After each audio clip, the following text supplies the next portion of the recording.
Welcome to workshop 3B. This is the fifth workshop in the Shade Secret Labs Perpetual Swap Hackathon. My name is Red Eyed Bear, as you guys can tell. My name is Red Eyed Bear on all my social media, so Twitter, Telegram, Discord, all the same name. And today I'm going to be talking about everyone's favorite topic, being sarcastic here, but it's the topic I find myself thinking about and talking about most, and that's risk. And most importantly, we're going to be talking about risk management. We're mostly going to be talking about the risks associated with high leverage products, such as perpetual swap exchanges. However, as I said before we kick this off, these risks and risk mitigation techniques extend to really any projects that offer some form of leverage, or I mean, honestly, this can extend to really any DeFi opportunity. So to start this off, I want to first acknowledge a few things in regards to risk. So for all participants in a DeFi economy, there are going to be risks associated with your engagement. There are no DeFi opportunities that are risk-free. And if you see someone saying that something is risk-free, they are lying to you, just to put it frankly.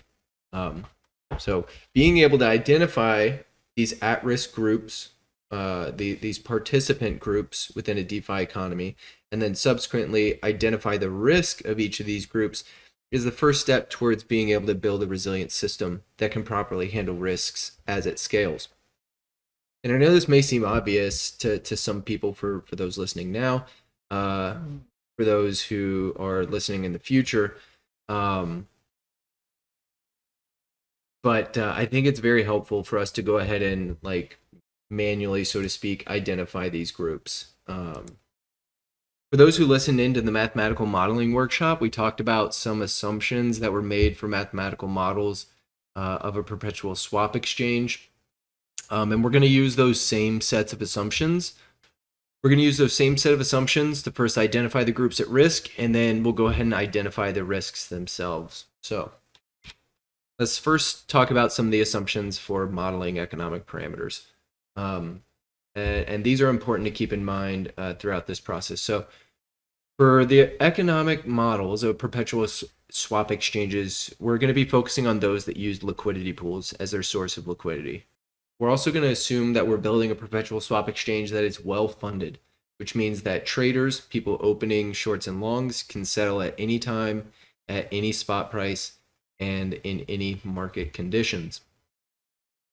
We are also going to assume that we want to have dynamic fee structures that can incentivize delta neutrality for these isolated markets. And those fee structures include borrow fees, funding rates, trading fees, and delta neutrality fees.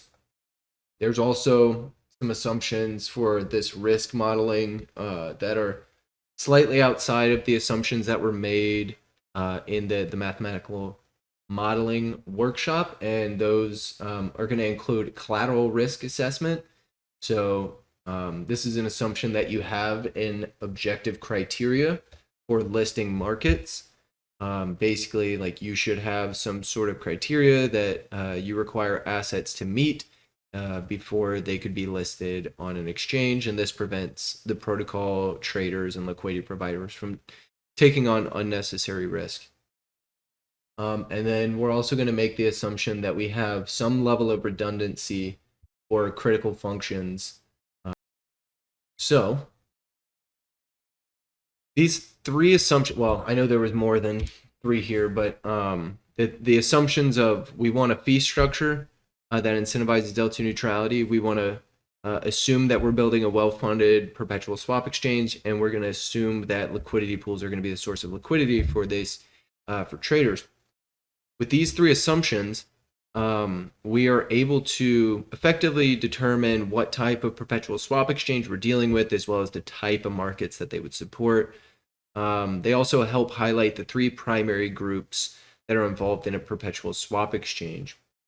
And those three groups, and I know this might seem obvious, but you'll see where I'm going with this, of why it's important to go ahead and explicitly identify these groups. Three primary groups that are involved with assessing risk are the the traders, people opening longs and shorts, your liquidity providers, which are the ones providing the liquidity for users to open long and shorts against. And then you also have the protocol as a whole. The protocol is a bit more abstract in this sense, but important to identify nonetheless. So you have these three groups of traders. And there are, the way each of these groups perceive risk is a little bit different. And, as a result, the compensation for that risk is treated a little bit differently as a result. And one of the main reasons I wanted to explicitly elaborate on these risk groups is because from a protocol's perspective, we're concerned, like as a protocol designer, as someone trying to maintain a protocol into perpetuity, we're concerned with risk for all involved parties, including the protocol itself. So traders and LPs are primarily concerned with the unique risk associated with their particular opportunity that they're taking on. However, again, as the designer of a product, it is our job to build a system that is resilient and adaptive to risk for all parties. Example, we want to minimize risk for LPs and traders so that they feel more comfortable opening trades. They feel more comfortable providing liquidity, and in turn help make the protocol more efficient, more profitable, less prone to existential risk. And I think it's also important to point out that there are risks that are going to equally affect all participants when interacting with the DeFi protocol. A bug in the implementation of the protocol, some sort of exploit relating to bridged assets, collateral assets. These risks are sort of pervasive, and they have the potential to affect all participants in a negative manner. So we're not going to spend a whole lot of time talking about these because they're a bit more existential. When we think about bugs and the implementation of a product, protocols can get numerous audits, and we'll actually briefly touch on the importance of audits in relation to in relation to isolated market risk. But protocols can get numerous audits to try and limit their exposure to particular risks, asset centralization in relation to the fallout that can occur from exploits. It could be, trying to limit your exposure to risks of blacklisting for centralized assets, limit exposure to risks of malicious intent for like any centralized entities that have privileged functions. But we're primarily going to be focusing on the risks that can be more actively mitigated. So let's briefly discuss these unique types of risks that are present for each of these groups. The easiest, straight off the bat, easiest group of individuals to talk about in relation to more straightforward risks are traders. Primary risk a trader takes on when entering a trade, regardless of if they're using a DeFi product or a centralized product like a centralized exchange, is the risk of markets moving against their trade and the risk of liquidation, which results in the loss of their collateral. Like I mentioned, with these other existential risks, there are definitely other risks outside the realm of just price movement that impact traders. However, being liquidated is one of the most unique risks for traders. And I think it's important to understand that when traders lose, liquidity providers win. This is a product of that well-fundedness. Effectively, with a well-funded perpetual swap exchange, when a trader opens up a position, the liquidity pools effectively take a net counter position to all those trades, and that includes trades opened by arbitrage bots, cash and carry arbitrageurs in a well-funded Perps exchange. So, biggest risk to traders is the risk of price movement. So then we can look at liquidity providers and try and identify their unique risks. The liquidity providers have a unique risk in that they take on the risk of a market meltdown or melt up of an asset. The difference between a market meltdown and just like the changing from a bull market to a bear market, the similar level of magnitude for changes in price is the lack of cash and carry arbitrageurs that are comfortable enough to perform arbitrage to continue earning funding payments. The importance of this is that those cash and carry arbitrageurs um, help somewhat neutralize these funding payments that are paid from longs to shorts or shorts to long, depending on the current net notional open interest for a particular market. But as the if the cost to perform this arbitrage becomes too high, like if it exceeds the potential profit that they can make through this arbitrage opportunity, then those arbitrageurs will no longer take advantage of these opportunities, and then you can have sort of a runaway scenario where that market is no longer, you know, being driven towards a delta neutral state, and you can have an overexposure of price movement for liquidity providers. This is, I mean, it's if that exposure to the price movement is opposite of what the trader, like the net notional open interest,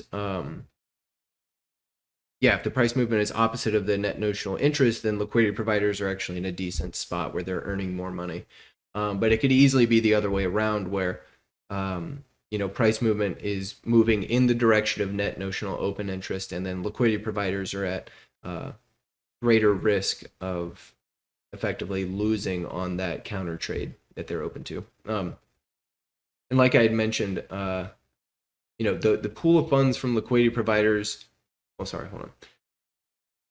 LPs take on the unique risk of basically taking on the net counter position to all traders, including these arbitrageurs. So there is this additional risk associated with increased exposure to notional assets, or the assets that are being locked up. Interestingly enough, the pool of funds that LPs or from liquidity providers actually removes a lot of risks, except for the risk of spot market illiquidity, which is basically the inability for liquidity providers to exit their positions even if unlocked liquidity is available. So, if liquidity providers are facing this risk of market meltdown where arbitrageurs are no longer feeling comfortable that the cost of this arbitrage is larger than their profit window, that means that less liquidity is being locked up, which means that borrow fees are lower, which means there's less incentive for more liquidity to flow into the ecosystem or flow into this market, which increases the likelihood that liquidity providers will be in a situation where they cannot exit their position. There is not enough unlocked liquidity for them to remove it. So this is another unique risk that is present for liquidity providers. So I wanted to briefly get those out of the way because we're primarily going to be focusing on risk management from the protocol's perspective. Liquidity. One of the easiest ways for traders to minimize their own risk is, just like arbitrageurs would be analyzing, the difference in cost of opening a particular trade relative to the expected profit. Liquidity providers are in a similar scenario. They're looking at, all right, what is the possibility of profit relative to like my risk exposure? And their choices are a bit more, well, let's say they have a bit more choice. They can choose to not enter a position, provide liquidity. But for the protocol, we have to service and manage risk for all participants, all markets. And while we would ideally like to minimize risk for all parties involved, there's always going to be what's considered acceptable risk taken on by both LPs and traders in exchange for rewards. Those same things I just mentioned. Arbitrageurs are a really great example because they're generally very data driven when it comes to assessing risk, assessing profit. So there's some of the better examples of like participants, and you can classify them. You could lump them in with the trader group of participants. There's a really easy group of participants to kind of observe, so to speak. And I'll get into like the importance of these observations and data collection towards the end of this presentation. Get a bit of coffee real quick. So if we're gonna focus for most of the rest of this presentation, and what I primarily wanted to focus on was risk management from the protocol's perspective. So when we consider this, at least from my perspective, and in talking with other individuals who have built risk assessment frameworks for various DeFi protocols, the natural question there is a natural question that arises, and that is how to manage risk as a protocol designer. How can we better manage risk as those building a protocol we want to be resilient?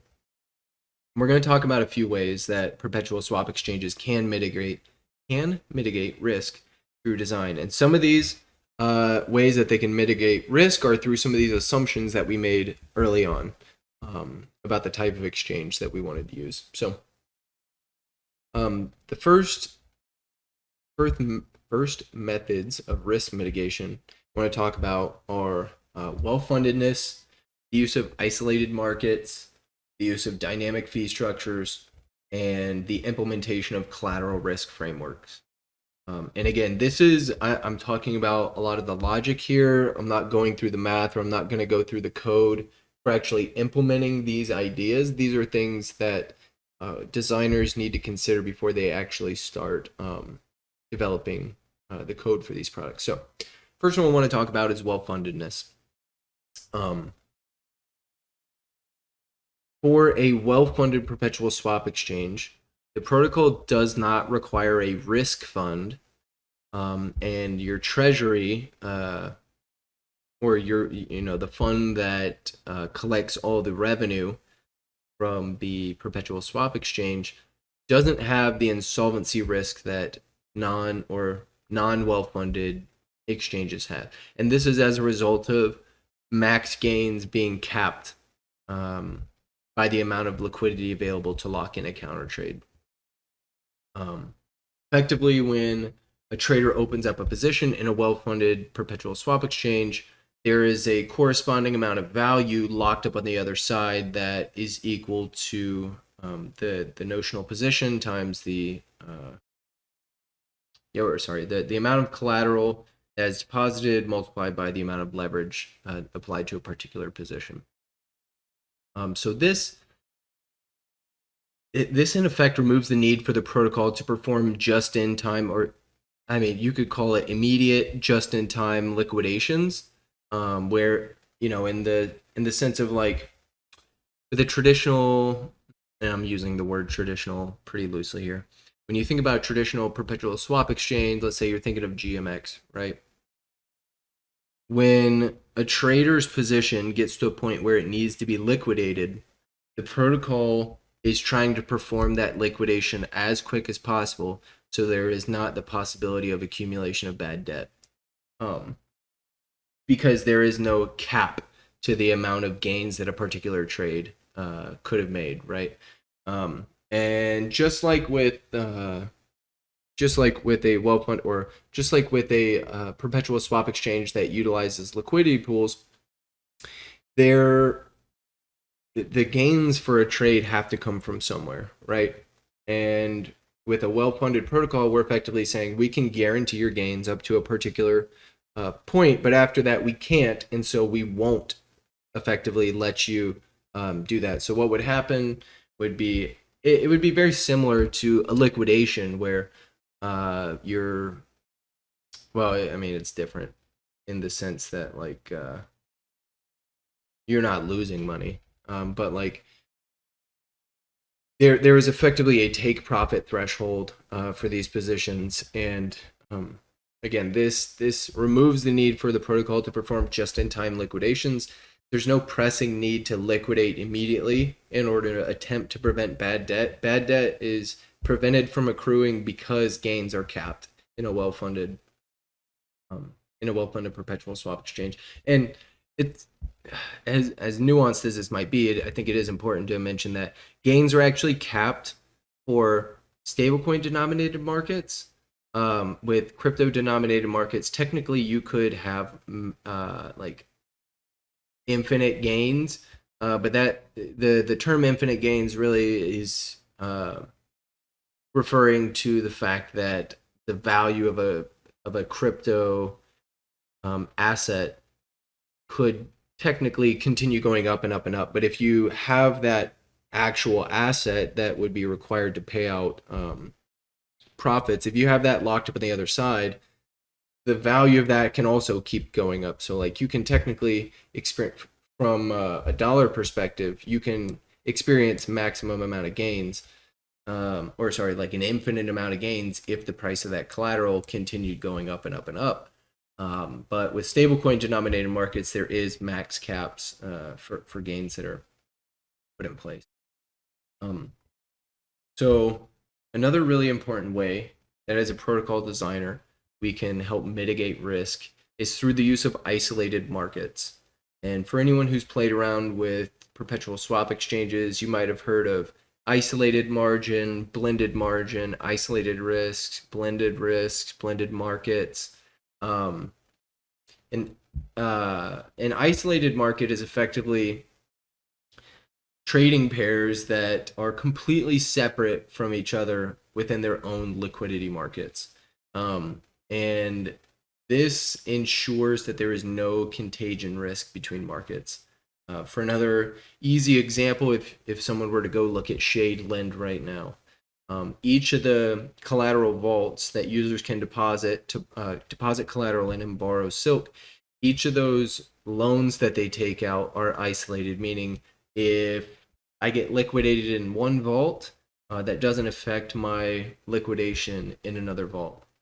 And this is really helpful for both the protocol and the user perspective, as you're able to isolate risk. There are also benefits to blended markets, but from the perspective of a protocol designer where we want to minimize risk, using isolated markets is a very easy way to maintain any sort of contagion that could happen with a risk.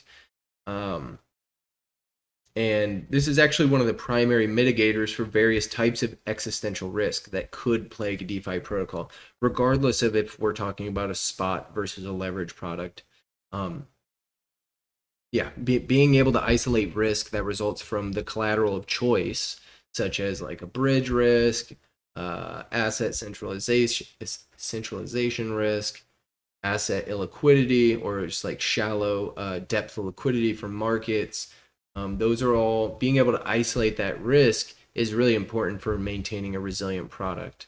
Let's say one particular bridge provider experiences some sort of exploit, being able to isolate the risk for all these different markets prevents, markets that might utilize a different type of bridged asset or a different type of LSD provider or a different type of centralized wrapper.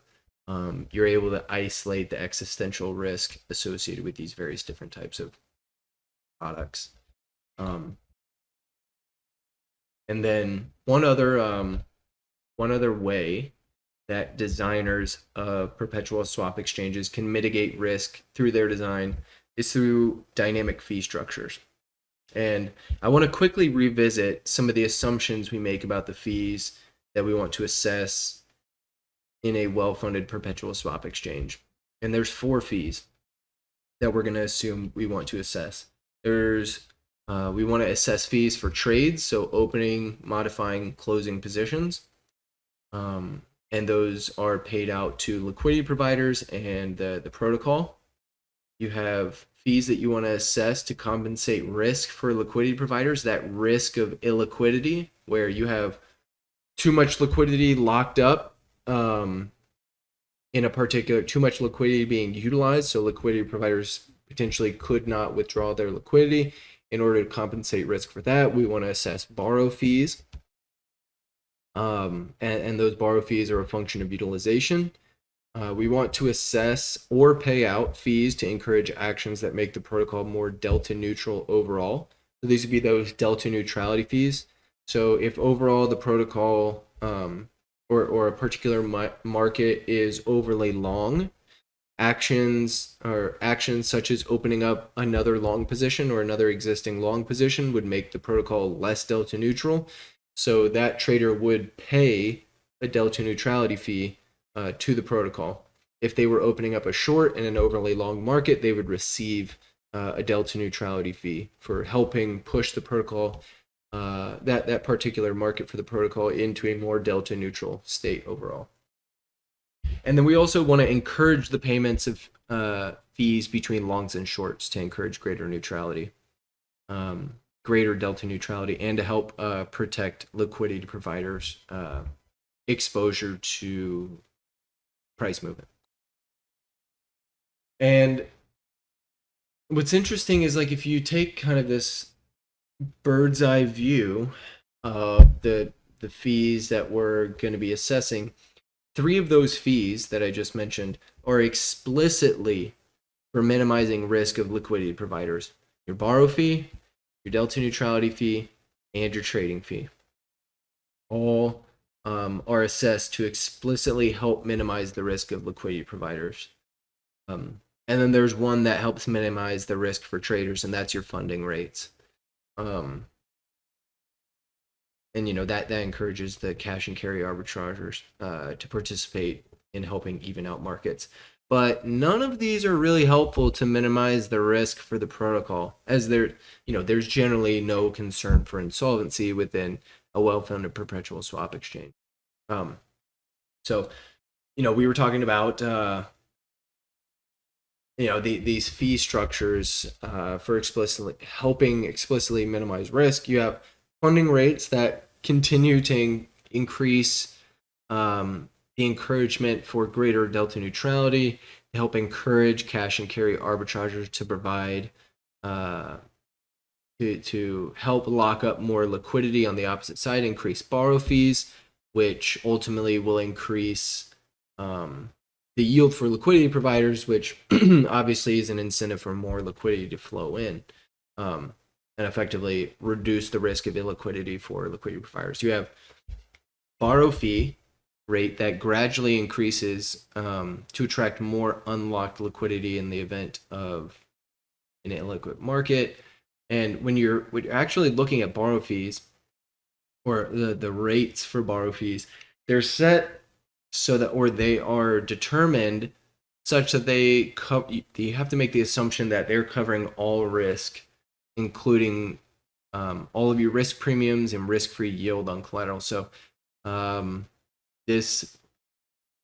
risks that are kind of wrapped up in borrow fees are the risk-free rate that liquidity providers pass up by choosing to lock collateral in Perps instead of another place. So like if you have an asset that you could just stake, right? The risk-free rate that liquidity providers pass up by locking that up instead of staking it is that staking yield. You have the risk that LPs collectively ascribe to a market meltdown. So there is this sort of somewhat ethereal risk of a market meltdown, and that's multiplied by or somewhat enhanced by any sort of expected drawdown in the asset. So traders who are expecting massive amounts of volatility, that could lead to a market meltdown where you have very one-sided net open notional interest that's very one-sided, and you have a situation where liquidity providers could face a risk of impermanence, meaning they're going to end up losing money if trades go the way traders expect them to. And then you also have the risk of bugs or bridge hacks, and in those scenarios you're expecting 100% drawdown in those assets. So all of these risks that I just mentioned, those are all kind of wrapped up in borrow fees. So like liquidity providers, when they're considering, okay, do I want to lock up my liquidity? There's obviously yield to be earned here, but does that yield exceed the yield rate that I could get by locking my asset up in something else? Is it enough to cover the cost of a potential meltdown? Is it enough to cover the potential cost or the likelihood cost associated with the likelihood some sort of existential risk that causes 100% drawdown in a particular scenario. So all those things are kind of wrapped up as this overall risk premium that that we view as a borrow fee rate. And then you have the delta neutrality fees that continue to grow in magnitude as traders continue to make trades that move the market away from a delta neutral position. So as if longs are the predominant position that's open at a given time, if traders continue to open up long positions in that market, the delta neutrality fee will continue to grow. And that is effectively to help protect liquidity, or at least compensate liquidity providers for the risk that they're taking down with, a heavily skewed market. And that heavily skewed market, the risk there is that, again, liquidity providers are going to face some sort of impermanent loss.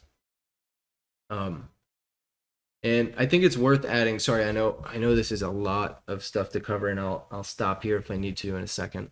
But I think it's also worth adding that part of the power of risk management via dynamic fees is that we can set arbitrary caps for each of these fees, maximum delta neutrality ratios we're comfortable reaching before we want to begin restricting any sort of one-directional trading in a market, in order to prevent the risk of the growing risk of a market meltdown or melt up that would continue to climb otherwise.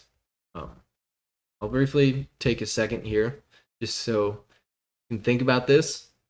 Take a sip of coffee, and then we'll keep going. There's a few other things that I want to talk about, and the next thing we're going to talk about is collateral risk frameworks.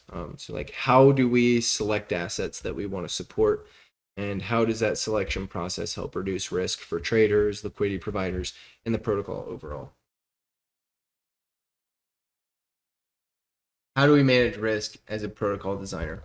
Next thing I really want to talk about, or it's the last thing that we're going to talk about in relation to managing risk as a protocol designer outside of dependency risk. And one of the best ways we can help manage risk is through a stringent collateral risk framework. And effectively, what this is it is a framework that helps protocols set thresholds for capital requirements, both markets and collateral assets. For anyone who wants a really, really solid deep dive on risk frameworks, collateral risk frameworks help one identify the risks associated with different types of collateral. And after identifying the risks associated with this, we can set thresholds for various different types of collateral, the amount of collateral that's required. And for anyone who wants to do a really deep dive on risk frameworks relating to supported assets for leverage products, highly suggest you check out Mars Protocol's risk framework. We'll go over it. We're actually going to go over a little bit of it now, but for anyone who wants a little bit more in-depth coverage, it's definitely worth reading, and we will link this in the description of the YouTube video. So if you're listening to this post live workshop, just check out the description in the YouTube video, and we'll have a link to Mars risk framework. It's awesome. For doing for assessing collateral risk. So what is the purpose of a collateral risk framework? Well, this framework seeks to create effectively an objective scoring criteria for the underlying components of risk, and that's the underlying components of risk for any particular asset are its risk of liquidity, risk of volatility, and the risk of trust. And we want to create this objective scoring criteria in order to help standardize how risk is measured in DeFi. The first step or filter, so to speak, involves assessing a protocol's technical and centralization risks. In the second step of this framework, you're effectively designing how these risk parameters should be set for a given asset and LP token based on the market and liquidity risk metrics identified in the first step. So liquidity risk involved looking at like the depth, like the aggregated dollar depth for a particular collateral across different exchanges. And this depth refers to like the ability for a market to absorb the sale or exit of a particular position. For anyone who wants to, I'll show this real quick. For anyone who wants to look at the Mars risk framework, I can't share. Actually, here I'll share it in the chat real quick. Yeah, if you want to, I'm not going to be changing slides while I'm talking about this. So if you want to kind of check out some of the different components of this risk framework while I'm discussing this, feel free to. This is such a rock solid risk framework. And for anyone who's kind of like a big data nerd like myself, you'll find this incredibly helpful for even just like understanding risks in general for these products. But okay, so when we're looking at risk, these frameworks effectively put all risks on a spectrum, right? Most things in life are on a spectrum. So the riskier an asset is, the greater the limitations we want to impose on it. For example, like something that's deemed a riskier asset should be assigned, lower accessible leverage. So if generally you allow for your perpetual swap exchange, generally you might let someone trade up to 20x leverage. The riskier your asset might be, the more you might want to limit that down to like 10x or 5x, 4x, whatever. And there are a lot of protocols that actively do this, including some Cosmos native ones like Nirvana. So there's also technical considerations that go into this, including a protocol's lendiness, or effectively the time that a protocol has existed since launch, its audit track record, quality of its smart contracts, any potential bug bounty programs. All of these are important to consider, especially just thinking about something that might seem not as obvious that you would want to take into consideration, such as a bug bounty program. That's important to take into account, because when we were talking about the assumption of risk and the premium attached to those, and how those are kind of lumped together with borrow fees, right? For like the risk of a bug or a bridge hack, right? Most people are assuming there is going to be 100% drawdown in that asset, in that particular asset. If you have a really strong bug bounty program, or if you have assurances from the protocol who initially issued this asset, that basically they can backstop any value that was lost as a result of a bug or a bridge hack, that's really important to be able to help assess the risk of a particular collateral type.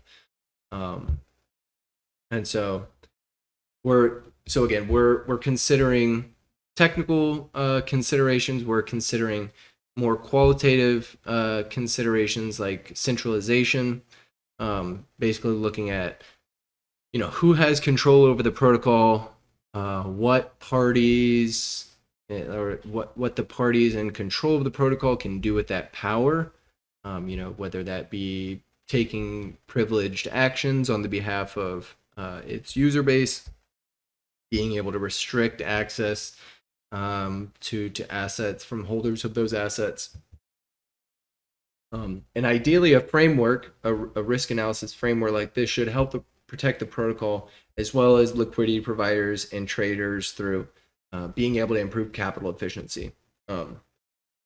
And this is actually really interesting, because this is a case where education of your user base helps them more confidently assess the riskiness of their own leverage positions, and can help encourage greater activity, which ultimately what would like statistically reduce the risk associated with each of your different participants, primarily looking at traders and liquidity providers here. But being able to have an objective framework that the protocol is using to assess its collateral risk is very helpful for everyone who is planning to use those collateral types in your product. And again, I'm not going to go into Mars risk framework. There's a whole lot of really great stuff there. And I might actually record something separate where I go more in depth into collateral risk assessment. But I do want to slightly change topic.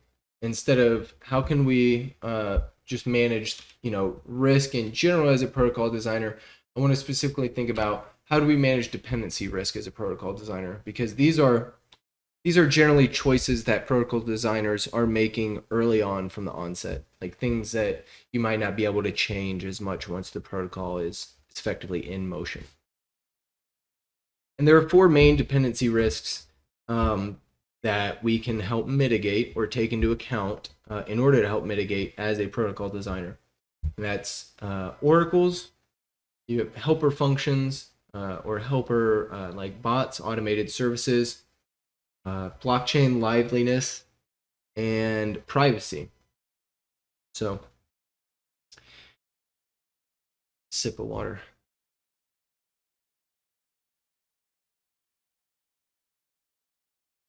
So when we're thinking about oracles, and this is just as like some context, we're actually going to be having Waz from Oho presenting on Oracle and price feeds next week, next Monday. So we'll be able to cover this specific dependency risk in a little bit more depth next week. But just briefly going to touch on it here. There are currently 2 awesome Oracle providers in the Cosmos. There's Band and Oho. So when we think about managing dependency risk, one of the best things you can do is provide redundancy for some of these Oracle solutions. One of the other things that you can help do is try and make it as costly to manipulate an Oracle as possible. We want these oracles to be accurate. We want them to be decentralized, meaning no single entity has control over the pushing or pulling of prices to whatever sort of trusted source. Like maybe you have an oracle that pushes prices to a smart contract, and then once those prices are change the state of a smart contract, they're immutable from that point, and then your protocol might be just looking at the smart contract, and the oracle might be something that's just helping push those prices into a more trusted setting. We want, ideally, and there are a couple protocols in the Cosmos that already do this really well, and if you look to Web 2 solutions, this redundancy is something that is taken into heavy consideration. But we want to be able to have the ability for multiple Oracle services to provide frequently trusted data and even redundant data, so that you want to minimize the potential outages associated with oracles. If you can manipulate the prices, or if you have excessive downtime for oracles, you could have market activity happening in the background that's not representative by the prices that are being shown on a particular UI for an exchange, and that can cause market participants to unnecessarily lose money relative to if you had accurate services being provided. Somewhat related to oracles, you ideally want to have redundancy for these helper functions and bots, right? For when we're thinking about perpetual swap exchanges, one of these helper functions that we're most concerned with are bots that are calling or flagging positions for being liquidated. You want to have a very lively group of bots and or users. It's almost certainly going to be bots because you likely want to automate this. But you need to have a lively group participants that are calling the liquidate functions. And again, like I said, with oracles, pushing new prices to smart contracts or anything that you need to help update parameters, whether it be updating like all of your fee rates, there's a whole lot of things that you might have helper functions performing. And so being able to create a lively and redundant set of these helpers is incredibly important for having a smooth user experience, a smooth operational experience for the protocol. And one of the best ways you can create this liveliness is through incentivization. And you see that with a lot of leverage products, these bots that call liquidate functions, they generally are incentivized with like a percent of the discount, a percent of collateral, or a percent of the collateral discount that is applied to liquidated positions. And there are other ways to properly incentivize these helpers and bots. And finding these ways and exploring and experimenting with different ways to incentivize these helpers is really important, as you want to be able to reduce the time, specifically if we're looking at like calling a liquidate function, right? You want to reduce the time in between calling that liquidation function, even though for a well-funded perpetual swap exchange, there's less of a need for a just-in-time liquidation. You want to make sure to keep that the time in between calling those functions fairly constant, and you want to make sure that it's as minimal as it can be. I would imagine that most of these bots are calling the liquidation function one time per block. And for most blockchains in the Cosmos ecosystem, block times are around like 5 to 6 seconds. So, you'd have a bot or a series of bots calling this function every block. And these bots are likely actually competing with each other to try and call that liquidation function first, because whoever calls it is the one who gets paid to. So you have this like competitive environment where bots or participants are trying to call this function in order to earn, but that their ability to earn also helps the protocol maintain solvency within its system. And incentives can range, like how you incentivize these functions, these helpers can range from like payout applied to calling functions, like I mentioned, like giving out percent of discounted collateral, or it can be something like a more static payout for bot oracle redundancy, if you're like static payout for node uptime. One of the other things that this is more a consideration that you take from the earliest onset of trying to design your protocol, but that's blockchain liveliness. And something that's probably really easy to imagine, like to picture in your head, is that blockchains that utilize an epic based reward distribution methodology, like osmosis, right? They utilize epics to distribute all their LP rewards, and during that period of time, there's effectively downtime for the blockchain. Now this can range from a few minutes to potentially up to an hour. And the larger this gap in liveliness for the product, the larger the risk of what I'm just going to refer to as a jerk in changing fee parameters. And that jerk is basically meaning like there's a big change in the values that directly impact some of these fee parameters. And it can cause sharp changes in your borrow fees, your funding rates. It can cause sharp changes in borrow fees. It can cause sharp changes in your LTVs. It can cause sharp changes in a few other things. But being able to reduce this jerkiness is really important for preventing overreactions from the market. The more of a jerk for some of these fee parameters for prices, the the greater the likelihood of an overreaction from the market, from both traders and liquidity providers. There there could be an overestimation of risk assessed by liquidity providers from a particular jerk after downtime. So being able to reduce that is important for instilling confidence in your protocol user base. It's also helpful for just preventing unnecessary losses from people trying to overreact to the market or overcorrect to changes in the market. And while I'm somewhat biased here, Shade Protocol actually utilizes a very performant, just as an example, Shade Protocol utilizes a very performant dynamic freeze and unfreeze event for our oracles that protect against toxic order flow and the jerk of Silk's peg price. And this can actually be applied in a similar fashion for chain and oracle downtime, where effectively what happens is in the event of an oracle data outage, the Silk peg effectively becomes a static stablecoin. So for anyone who doesn't know, Silk has a floating peg.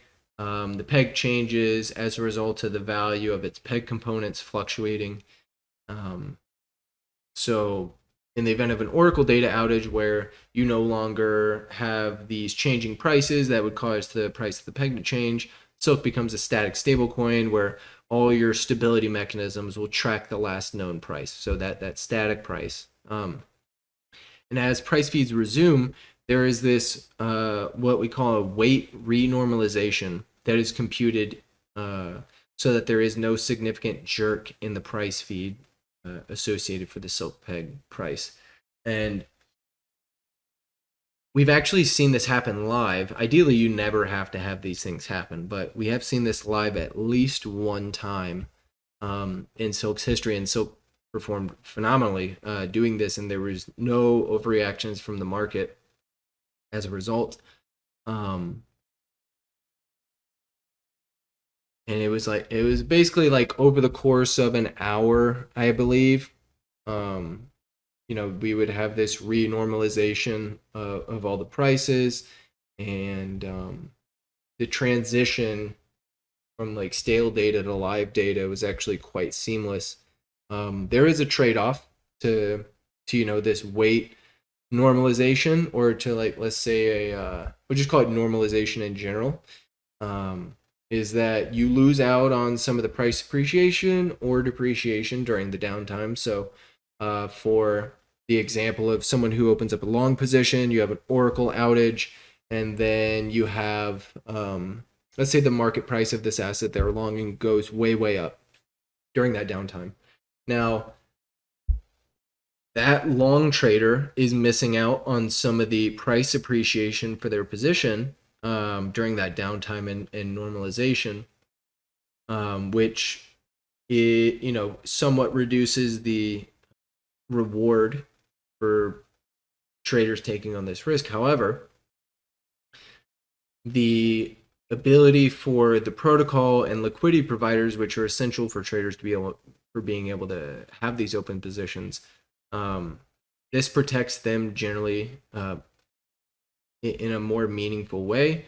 That normalization prevents the likelihood of liquidity providers, let's say, trying to withdraw in mass if there's any concern about expected volatility. If someone sees a big jerk in price and or some of these fee parameters, liquidity providers can get somewhat spooked and want to withdraw their liquidity. And if that happens, then you could run into a situation where it's like a race condition where liquidity providers are trying to withdraw as fast as new liquidity is coming in or trades are being closed. So the advantage of this is there's a smooth resolution to stability mechanisms during and after downtime that prioritizes security and stability, which, as a protocol designer, that really should be what your priority is: stability and security for all your participants. And then the last thing I want to talk about is how we can manage dependency risk with privacy.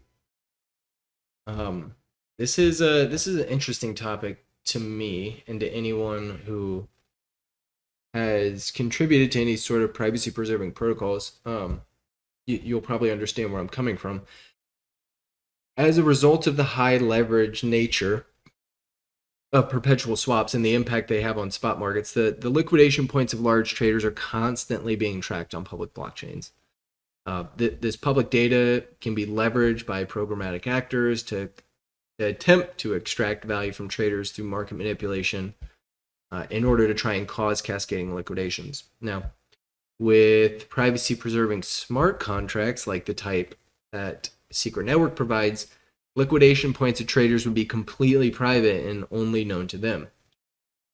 So this would allow users to partake in leverage trading in a very secure and permissionless way that prevents excessive value extraction. And this is a really interesting risk mitigator to discuss, as there's many unpriced risks that users are exposed to in regards to publicly available data. And I'll kind of touch on those real quick. So a programmatic actor could be looking to take advantage of an illiquid market or favorable liquidation points for traders, and they can leverage publicly available data to elicit these cascading liquidations or identify trading strategies of its users. So from let's call it intellectual property or your trading strategies, being able to protect those, being able to protect your liquidation points from programmatic actors is a very, very large value proposition for anyone in a leverage product. The larger the leverage applied to a particular open position, the more you have effectively at risk, right? And one of the best ways you can effectively protect yourself from that risk is through making that data private. Now, the ability to make that private is right now pretty limited to a small number of solutions. But Secret Network, through its use of secret or privacy preserving secret smart contracts, provides that kind of out of the gate for all types of decentralized applications that build on it. And it just so happens that high leverage products happen to have the most at stake, in quotes. So, in my opinion, and I would assume in the opinion of a lot of builders in this space, privacy for high leverage products is probably one of the greatest product market fits for privacy within DeFi. And you could still have things like net notional open interest. So what is the overall for a particular market? Is it overly dominant with longs, overly dominant with shorts? These things can remain public. Such as the average leverage applied to a particular market, how much locked and unlocked liquidity is there in aggregate, not looking at individual liquidity provider positions, but looking at just locked and unlocked liquidity in aggregate. Oh, apologies. But the individual's liquidation point, the individual's net notional position, the individual's fees that they're paying, all of that would be private. And so naturally, or let's say, I'm probably being a bit presumptuous here, I would assume that naturally, when you're modeling risk, you're likely going to be thinking about how reactive do I want the protocol be to risk exposure? And that reactivity will naturally affect how dynamic your fee structures are, and trying to understand the dynamism that would be requires it effectively demands the use of extensive modeling for various market scenarios, to model the likelihood of particular imbalances, and when we're modeling risk, we're also likely going to be thinking about how the protocol handles disruptions to dependencies. A lot of the things we just talked about, blockchain liveliness, your helper functions like bots, liveliness of oracles, and how quickly functionality can be resumed for some of these dependencies. So if we look back at the different types of risk we might want to quantify, collateral risk analysis is going to be highly dependent on large amounts of data gathering and processing. Market risk analysis and kind of by extension the responsiveness of the risk mitigation solution put in place will require, again, extensive simulations for market activity based on historic volatility. With that, I will stop my presentation and ask if anyone has any questions about anything that I've mentioned. One of the things that I find interesting as someone who constantly is thinking about risk analysis within a product suite like Shade is that, we have a lot of different DeFi products within our product suite. And when I'm analyzing risk, or any contributor, group of contributors is analyzing risk, you'll recognize that there is an interesting amount of overlap, right? You're going to end up identifying your groups at risk. You're going to try and isolate what risks are unique to each individual group. And by extension, those that are experienced by all participants. And then and then through modeling, you can identify maximum and minimum amounts of risk and reward experienced by participants at any given time. And then you can look to tweak those parameters in order to effectively clamp the risk experience, meaning like you're setting a min and max value of risk experience. Then, yeah. And again, one thing we didn't really talk about a whole lot was like, we're talking about blockchain liveliness, like how to manage dependency risks. This is one that's like a consideration you have to make before you actually build the product, right? The choice of the blockchain you launch on is a very important choice to make for protocol designers, because you want to have, ideally you want to have the highest guarantees possible for uptime and dependencies. And you have blockchains that are purpose built for handling very high frequency, like a lot of high frequency trades. Like Injective is a great example. They've got, I think, 2-second block times. It's meant for like very, very quick updates to prices, to parameters, being able to open, close trades, modify positions. All of those are happening in very short bursts rather than having to wait 6 to 10 to 15 seconds for a trade to be open. Well, during that time period that you're waiting to open, close, modify a position, you could have massive changes in prices. So the choice of blockchain you want to launch on is really important, depending on what level of guarantees you want to have for uptime independence. So I'll stop here. If anyone has any questions, happy to answer them. I actually have a question. Yeah, what's up? So I've been thinking a lot recently about making a product, kind of like a lottery, kind of like if you go to get like a Powerball ticket or something. So I mean, just picking the numbers and very basic that type of kind of application. So my question is around if I'm thinking about risk and privacy. I've been trying to kind of set up like identify a framework for okay um I guess to this last bullet point, right? Privacy. Like, the first thing I probably want to consider is, how should I be thinking about randomness, generating that randomness and then protecting it. I guess in a similar frame of mind of okay, you high leverage, you have. I guess I'm likening it to when you were describing you don't want someone to front run. You have all this on chain public. You have this random number. It's generated. Someone could sift through blockchain data and then kind of front run. I guess if that kind of question makes sense. Yeah, it definitely does. I think the main thing you're considering here is like, one, how is entropy generated in order to determine this random number that's fed from your VRF solution, and then you're looking at ideally you want to be able to have like there. I guess there's two things to think about. You want it to be verifiable, where you can like prove that you're not manipulating this function that's feeding randomness to your product. But then there's also um, you want the privacy associated with this, because you don't necessarily want someone to know that like you like you don't want someone to know that you happen to have pulled uh the the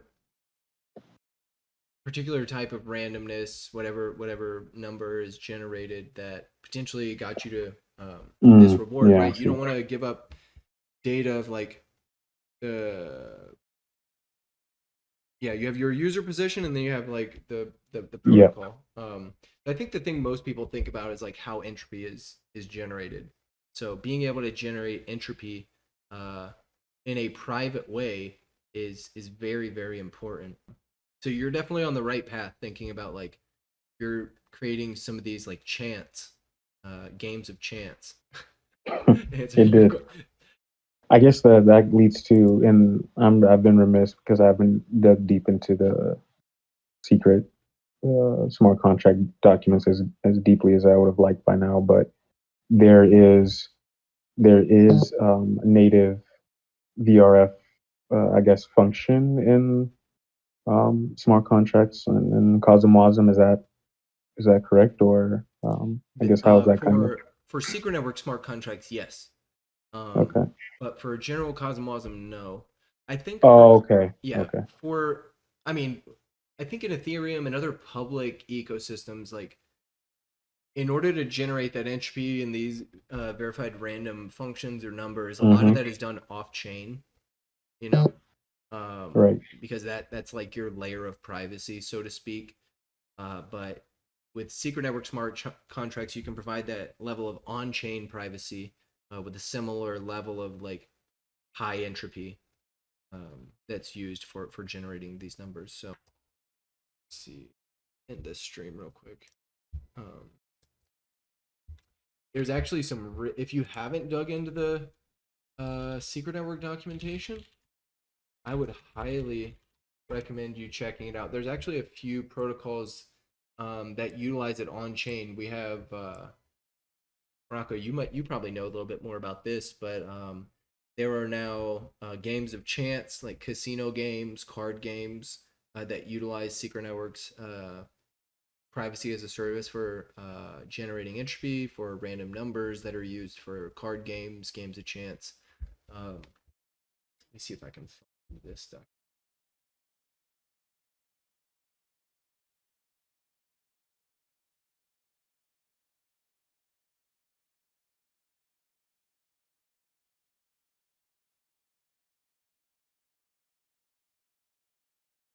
Okay, here we go. Yeah. I would definitely check out um, it's privacy as a service part of the documentation. They go over secret VRF, um, authentication, using private inputs with delayed public outputs for private voting, sealed bid auctions, obscuring game states. So yeah, definitely recommend doing this. Otherwise, you're likely to have to utilize some sort of off-chain infrastructure